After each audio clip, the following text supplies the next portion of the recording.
I'm live. See if anyone comes in. I was not going to go live, but I have a few minutes, so let's talk about April Fool's Day. What goes on? Oh, by the way, here's my office. I'm live on my phone, and this is my, what do you call them? My other device, whatever it is. I got pillows in my office. And this is it's a duvet. I really don't like duvets with duvet covers. I just prefer the duvet itself if it's got, down inside. I don't like fake down, but this is a fake one. And it's got a duvet cover made of linen, which I guess is pretty cool. It's all right. I don't like heavy things on me. That's why it's interesting people talk about these heavy blankets and how much they love them, but I don't like the feeling of heavy weight on top of me. That's just me. Nothing weird about it. Anyway, so let's talk about April Fools.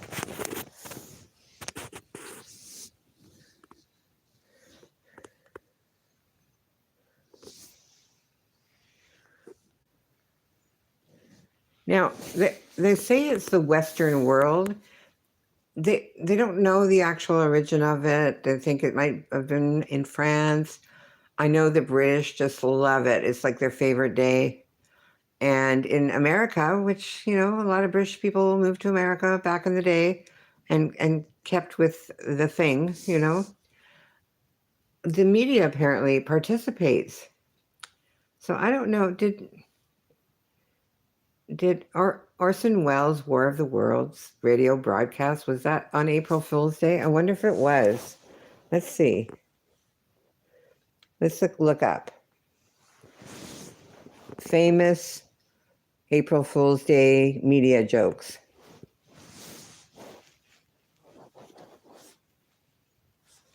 Let's try this again.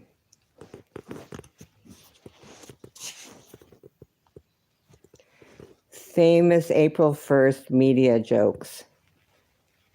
Let's try it. Okay. They have the media has a long, okay. Let me just see who. Oh, okay. Well,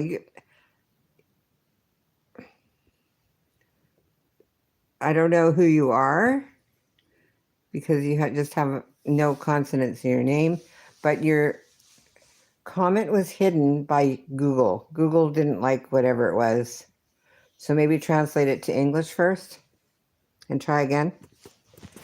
Okay. So famous first media jokes have a long history of deceiving the public, ranging from whimsical stories about food to elaborate corporate hoaxes.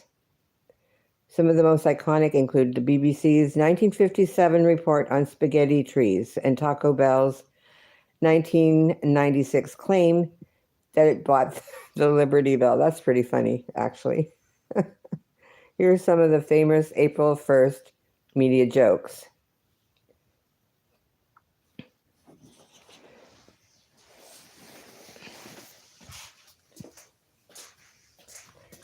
Hang on, let me open the door so I gotta set this up so I can read it because it's too hard to hunch over and look.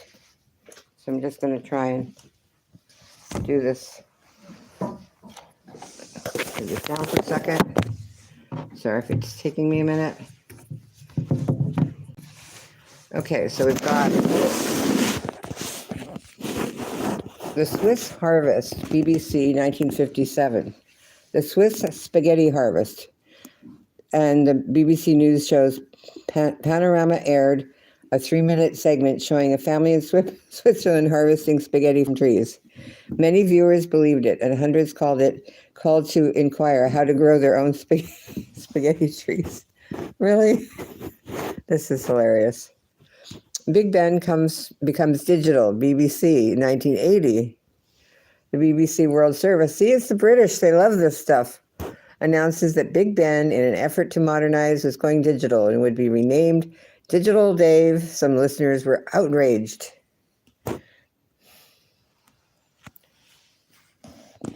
Hey, Super Cereal. Okay, the Taco Liberty Bell. Taco Bell took out a full-page advertisement in the major newspapers announcing they had purchased the Liberty Bell to help reduce the national debt. Sorry, I'm finding this funny. Renaming it the Taco Liberty Bell. Left-handed Whopper, Burger King, 1998. And designed for left-handed customers, of course, blah, blah, blah. All the condiments were rotated 180 degrees. I can't even believe. Okay, this one. I'm not going to read it. It was done by an impersonator, which, was probably Rich Little. Just saying, 1992. He might have still been alive.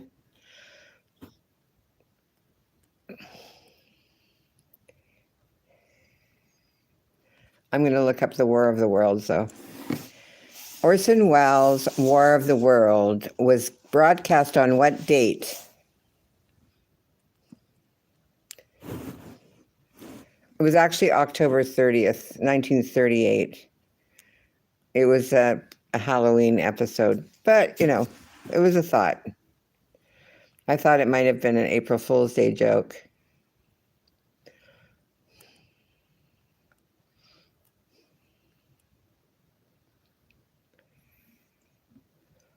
Okay, so Orson Welles and the 70th anniversary of War of the Worlds National Portrait Gallery.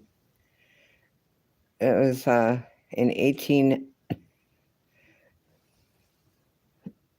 Okay, so if it happened on 1938, the 70 year was at 2008. So we're coming up to the 2026. Getting close to the 100th anniversary. Wonder if they're going to do something for that. You know what? I want to thank you guys because people have been leaving me likes without me even asking. It's really been pleasant to see that. Really, really do appreciate that.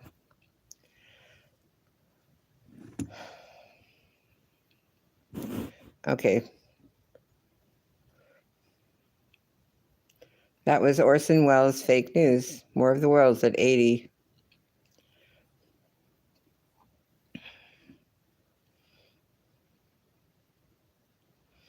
Oh, well, nothing to do with today. Good try, though, Dory. Good try. What else can I look up? Best April Fool's Day jokes.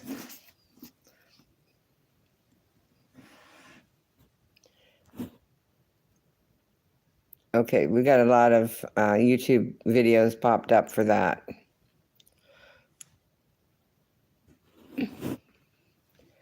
Cringy pranks.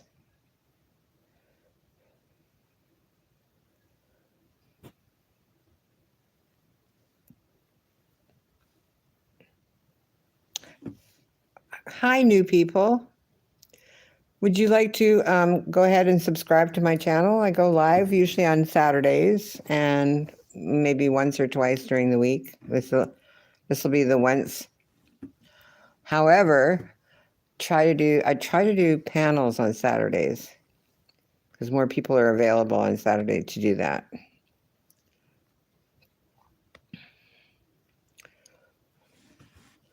Okay, top 10 April Fool's pranks on friends. Let's see. Text replacement prank. Sneak into your friend's phone and change a common word like yes or no to something like pickles in their text replacement settings. I didn't know there was such a thing. How about that? Screenshot. Take a screenshot of their computer desktop, set it as their wallpaper, and hide all their actual icons for frozen computer effect. Toothpaste Oreos, of course, that's the easy one. You just take the cream filling out of the Oreos and put toothpaste in. It's probably pretty good. It's probably better for you. Voice activated toaster door.